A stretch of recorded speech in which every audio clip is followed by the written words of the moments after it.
Bonsoir et bienvenue dans ce journal depuis le marché de Noël de Strasbourg où nous irons dans quelques minutes à la visite des étals, à la rencontre des commerçants ou encore à votre rencontre. Mais juste avant tout ça, voici les titres de l'actualité de ce samedi. Que se passera-t-il en cas de coupure de courant cet hiver? La première ministre envoie un circulaire à l'ensemble des préfets des départements pour détailler les mesures en cas de coupure de courant. Nous le détaillerons dans quelques instants. Elisabeth Borne a dévoilé les premières propositions de la réforme des retraites. Le recours progressif passera de 62 à 65 ans d'ici 10 ans. Les personnes de 1961 seront les premières concernées. Cette réforme sera présentée dans 2 semaines aux partenaires sociaux. Nous y reviendrons dans quelques minutes. Et puis, comme je vous l'ai annoncé il y a quelques secondes, nous sommes dans la capitale de Noël, Strasbourg, pour une grande page spéciale où nous reviendrons notamment sur les illuminations de la ville et du grand sapin qui se sont déroulées la semaine dernière. La ville de Strasbourg qui a aussi décidé de rendre hommage à Pierre Parer, directeur des vitrines, qui est décédé en septembre dernier. Une vidéoprojection rétrospective lui a été rendue en compagnie de la maire de Strasbourg et de ses collègues et amis.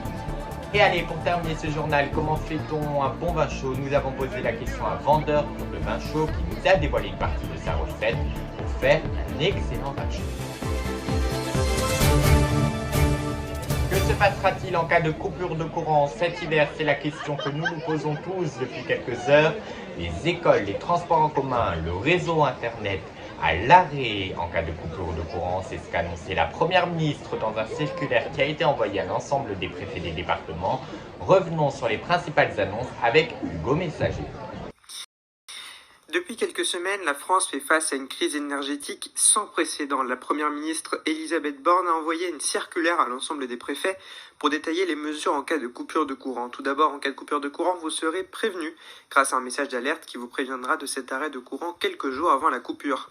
Concernant les écoles primaires, elles seront concernées si l'électricité venait à s'arrêter en raison que les lumières et le chauffage ne fonctionneront plus et elles devront fermer leurs portes le matin pour les établissements concernés.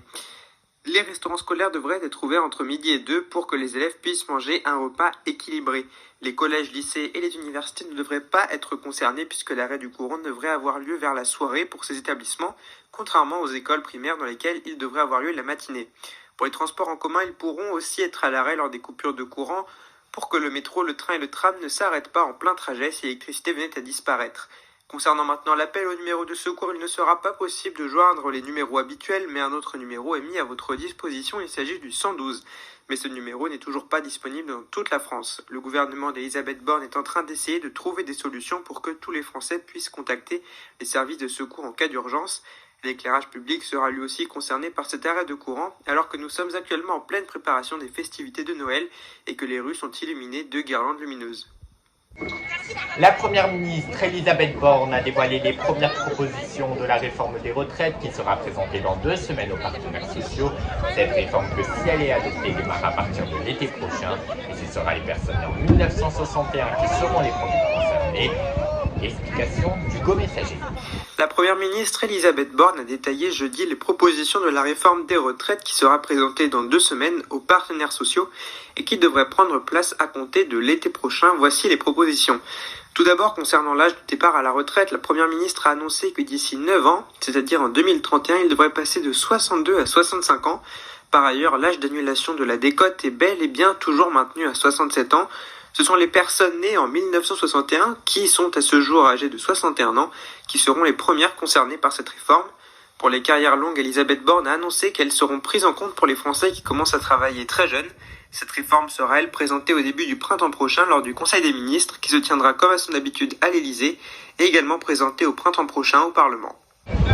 L'épidémie de Covid-19 repart à la hausse en France depuis quelques jours. Elisabeth Borne appelle à la vigilance et souhaite que les Français portent à nouveau le masque, notamment dans les transports en commun ou en cas de contact avec les personnes plus vulnérables. Et elle appelle aussi aux Français qui le souhaitent à se faire ou refaire d'ailleurs vacciner. Ce jeudi, nous avons appris le décès de l'actrice Mylène de Mongeau, connue notamment pour avoir joué Hélène dans Fantomas avec Louis de Funès, ou également Madame Pig dans la trilogie Camping avec Franck Dubosc ou encore avec Claude Vasseur.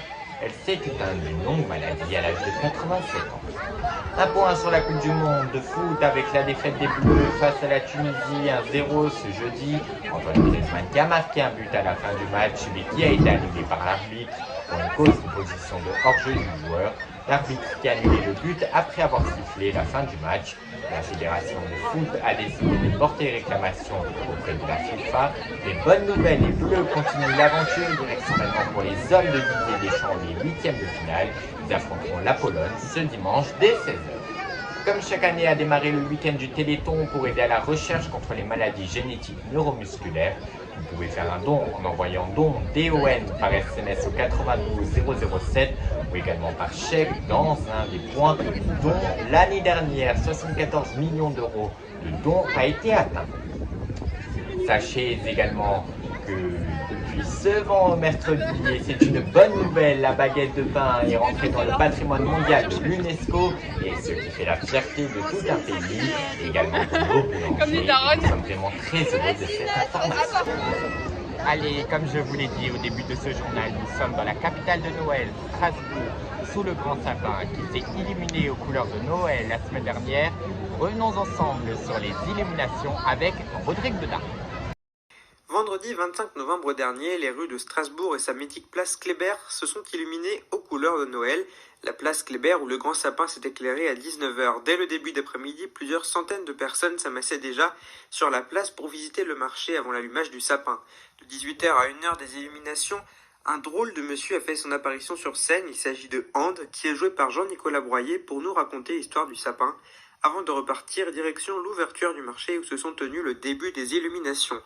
Puis au square Louis Weiss, Pierre le Créeur, comédien, était accompagné d'élèves d'un collège où il a emmené les spectateurs découvrir ce village. Place de l'Étal, pas loin de la cathédrale, un trio de chanteurs vocaux ont eux illuminé la place. Après tout ceci, dans les alentours de 18h50, retour sur la place Kléber et c'est Jean-Nicolas Broyer qui est remonté sur scène, mais pas tout seul cette fois-ci, il était en compagnie de la comédienne Marie Chauvière qui jouait elle Miss Les. Puis quelques minutes plus tard, ils ont accueilli la maire de Strasbourg, Jeanne Barsegan, pour illuminer le sapin, où le public et les comédiens ont commencé à chanter une chanson de Noël. Il s'agit de Vive le vent. En chantant la chanson, le sapin s'est illuminé. À la magie de Noël, les Strasbourgeois étaient émerveillés par cet allumage, comme ce couple qui est venu y assister. La taille déjà, la taille, la lumière, et en même temps l'équilibre. ouais, il est harmonieux. Le sapin de Noël de Strasbourg qui a donc bel et bien conquis le public. Et nous sommes à présent dans le marché de Noël de Strasbourg, situé place Brochy. Le Krischkanberry est l'un des plus anciens marchés de Noël qui trône à Strasbourg depuis le XVIe siècle. Et nous allons tout de suite découvrir ce qui se trouve dans ces stands grâce à ce reportage d'Hugo Messager. Chaque année, le marché de Noël accueille des millions de personnes pour visiter ces mythiques chalets où l'on peut trouver mille et une choses, comme des figurines en bois, des couronnes de Noël ou encore des bonnets de Noël. Chaque marché a également sa spécialité, par exemple le plus ancien marché de Noël situé place Broglie, le Christkindlmerk. On trouve surtout des produits artisanaux faits maison. Au marché de la place Kléber, on trouve notamment plusieurs stands pour aider les associations dans le besoin. Dans la capitale de Noël, les petits et les grands retourneront en l'espace de quelques heures en enfance. Nous sommes ici depuis l'arbre bleu de Noël, place Gutenberg, qui est orphelin depuis la disparition le 16 septembre dernier de son créateur, le directeur des vitrines de Strasbourg, Pierre Parel. La ville de Strasbourg a décidé de lui rendre un hommage particulier vendredi dernier avec une vidéoprojection qui retrace sa carrière dans ce marché de Noël et également en compagnie de ses collègues et amis qui ont décidé d'interpréter sa chanson préférée, une chanson de Johnny, Vivre pour le meilleur. Retour sur cet hommage en compagnie d'Hugo Messager. Il aura su marquer les rues de Strasbourg durant des années. Le 16 septembre dernier, le directeur des vitrines, Pierre Bardet, nous a quittés brutalement. La ville de Strasbourg a décidé de lui rendre hommage juste après l'allumage du sapin. À 19h30, les Strasbourgeois avaient rendez-vous place Gutenberg, à côté du mythique arbre bleu dont il était l'un des créateurs. Un merci avait d'ailleurs été installé sur le sapin. Une scène avait été installée, ses amis, collègues et amis étaient sur place pour lui rendre un ultime hommage. Pour commencer, ce sont les Stentors qui ont interprété Tombe la neige. Tout en larmes blanches, oiseau sur la branche, pleure le sentinelle. Puis une vidéoprojection de sa carrière dans ce marché de Noël a été diffusée par la suite.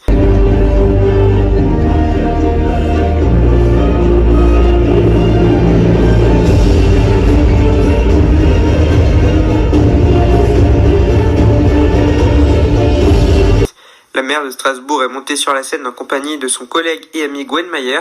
qui a lui décidé d'interpréter la chanson préférée de Pierre Bardet. Il s'agit de Vivre pour le meilleur de Johnny Hallyday.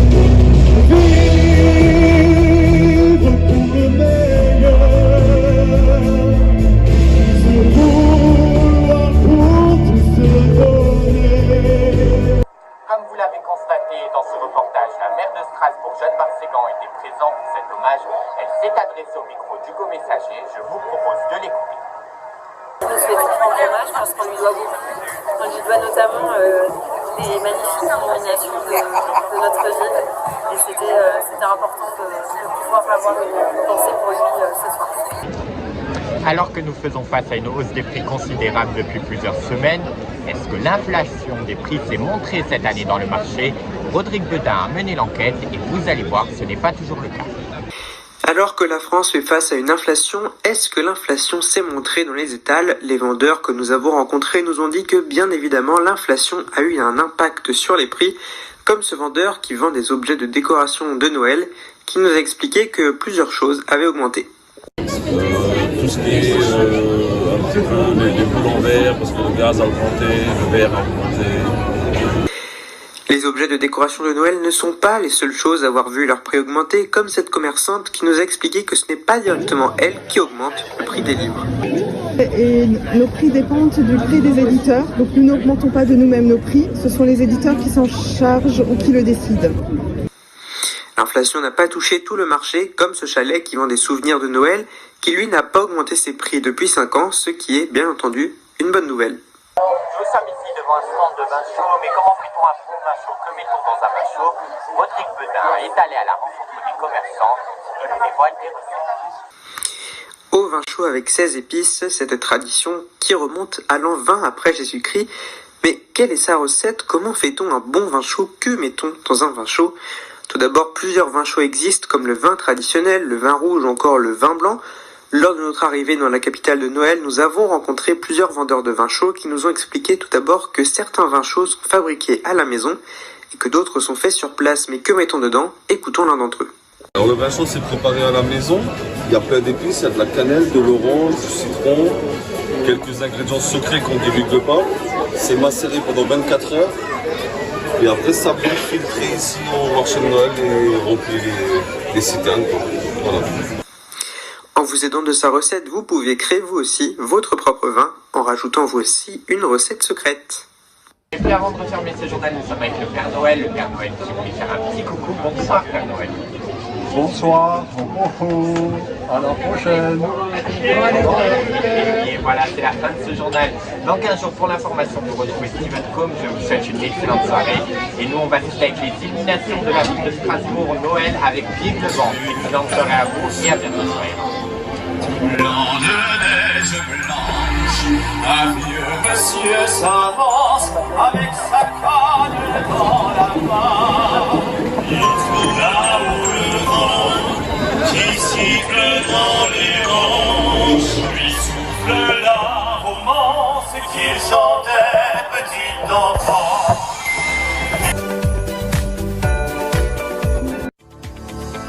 Depuis le 1er décembre 2021, ARA Info est aussi présent sur le site internet arainfo.fr. Vous pouvez y retrouver de nombreux articles pour mieux analyser l'actualité grâce à nos rédacteurs.